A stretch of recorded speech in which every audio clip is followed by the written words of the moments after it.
Hello everyone, welcome to my YouTube channel primary to middle classes.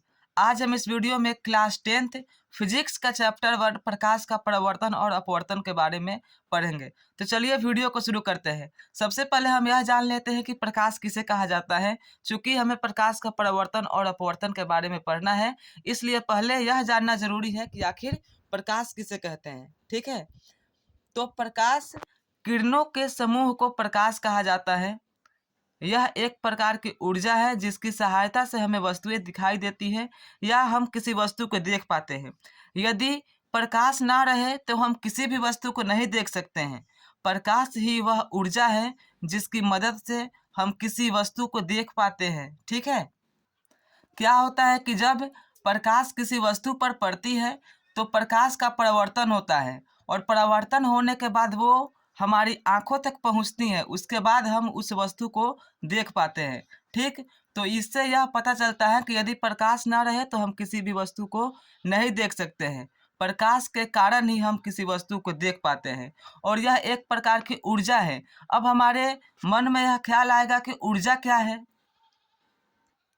तो ऊर्जा जिसकी सहायता से हम कोई काम करते हैं या कोई काम कर सकते हैं उसे ऊर्जा कहते हैं। जैसे हम हाथों द्वारा अनेक प्रकार के काम को करते हैं, उसमें हमारा पेशिया ऊर्जा का उपयोग होता है। ठीक है, पेशिया ऊर्जा लगता है जिसके कारण हम किसी काम को करते हैं।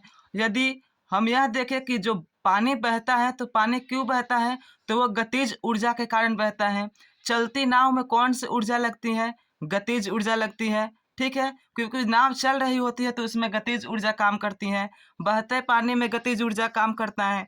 और यदि नाव रुकी हो तो उसमें किसी भी प्रकार का ऊर्जा नहीं लग रहा है तो वो स्थितिज ऊर्जा उसमें कार्य कर रही है। ठीक है, ये हो गया हमारा एनर्जी जिसकी मदद से हम कोई काम को करते हैं या कोई कार्य कर सकते हैं या कोई कार्य होता है। ठीक है, तो उसी प्रकार प्रकाश है। जैसे पानी क्यों बह रहा है, तो गतिज ऊर्जा के कारण बह रहा है। यदि कोई नाव रुकी है तो क्यों रुकी है, तो वह स्थितिज ऊर्जा के कारण रुक गई है। कोई नाव चल रही हो तो क्यों चल रही है, तो गतिज ऊर्जा के कारण चल रही है। उसी प्रकार हम किसी वस्तु को देखते हैं तो हम किसी वस्तु को क्यों देख पा रहे हैं, किस ऊर्जा के कारण हम वस्तु को देख पा रहे हैं, तो हमारा उत्तर होगा कि हम प्रकाश के कारण उस वस्तु को देख पा रहे हैं। तो उस वस्तु को देखने में एक ऊर्जा कार्य कर रही हो तो उस समय वह ऊर्जा क्या है, तो हमारा उस समय ऊर्जा वह लाइट है, प्रकाश है। ठीक है, तो चलिए अब आगे बढ़ते हैं। अब हम देख लेते हैं कि प्रकाश के गुण क्या क्या होते हैं। ठीक है, तो सबसे पहले इसका गुण है कि जो प्रकाश है वह सीधी रेखा में गमन करती है।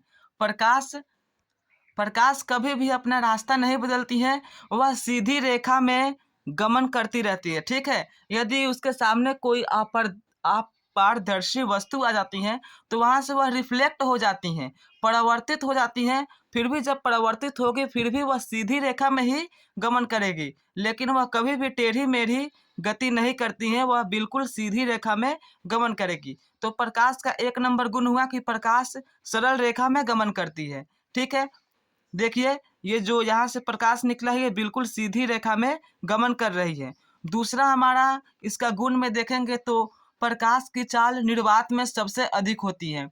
जो निर्वात होता है उसमें प्रकाश की चाल सबसे अधिक होती है। लगभग 1 सेकंड में 3 × 10⁸ मीटर पर सेकंड की स्पीड से प्रकाश निर्वात में चलती है। ठीक है, और प्रकाश की चाल विभिन्न माध्यम में अलग अलग होती है। जैसे कि निर्वात में सबसे अधिक होती है, उसके बाद प्रकाश की चाल गैस में सबसे ज़्यादा होती है, उसके बाद द्रव में और सबसे अंत में ठोस में होती है।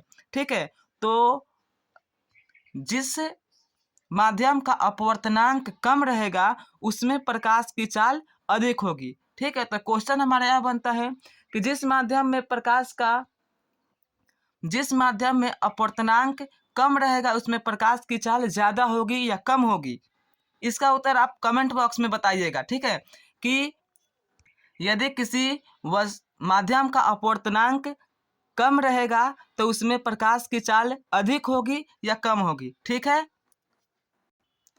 तीसरा गुण है प्रकाश अपारदर्शी वस्तु का तीक्ष्ण छाया बनाता है। ठीक है, उसका छाया बनाता है। चौथा हमारा हो जाएगा प्रकाश विद्युत चुंबकीय तरंग है, इसलिए इसे संचरण के लिए माध्यम की आवश्यकता नहीं होती है। इसका कहने का मतलब है कि प्रकाश को किसी पथ की आवश्यकता नहीं है, वह ठीक है, प्रकाश को किसी पथ की आवश्यकता नहीं होती है, वह स्वतंत्र होती है, इसलिए वह विद्युत चुंबकीय तरंग है। ठीक है, यही है प्रकाश का परावर्तन और अपवर्तन। अब अगले वीडियो में हम इसके आगे पढ़ाएंगे। ठीक है, तब तक के लिए बाय, टेक केयर। यदि वीडियो अच्छी लगी हो तो वीडियो को लाइक और सब्सक्राइब जरूर कीजिएगा। Thanks for watching this video, take care.